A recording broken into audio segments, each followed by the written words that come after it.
Ready.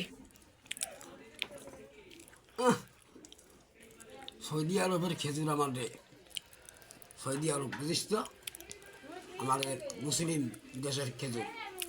মোদিদি খেজুর, বাংলার মানুষ খেজুর খাবে, ভালো জিনিস। বাংলার মানুষ ইলিশ মাছ খাবে, ইলিশ মাছ। পাকিস্তান খাবে খেজুর, মালয়েশিয়া খাবে খেজুর। তোর দেখান ভারত মোদি খাইতে পারবে না, কেন জানিস? তোর হজম হবে না।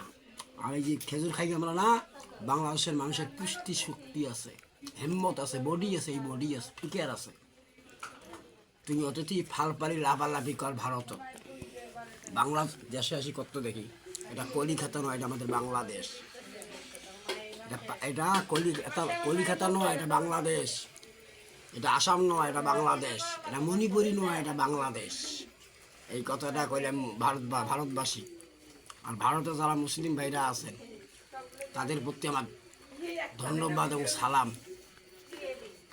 মোদি যেন ওই দেশে থাকতে পারে না, ভারতে, সেই ব্যবস্থা করুন। ধুতির মধ্যে ম্যাচ থেকে আগুন লাগে দাও, ও সারা জ্যান্ত জলে দাও।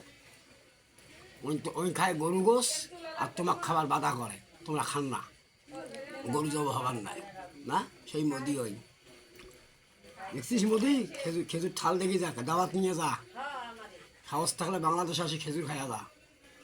তো সে হিম্মত নাই, অর্থাৎ লাফালাফি ফালাফালি করিস না।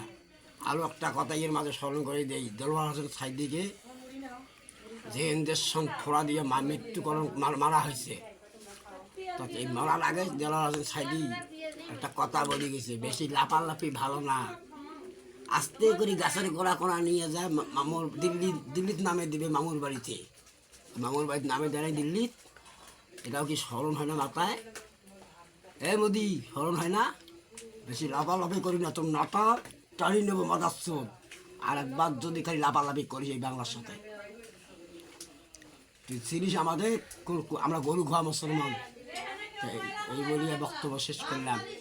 সব ভাইয়ের কাছে আমার অনুরোধ, বেশি করে লাইক করবেন, বেশি করে শেয়ার করবেন। ভারতপন্থী কিছু মিডিয়ার আছে, শালা বানাগুলো হকা মারি দিবেন।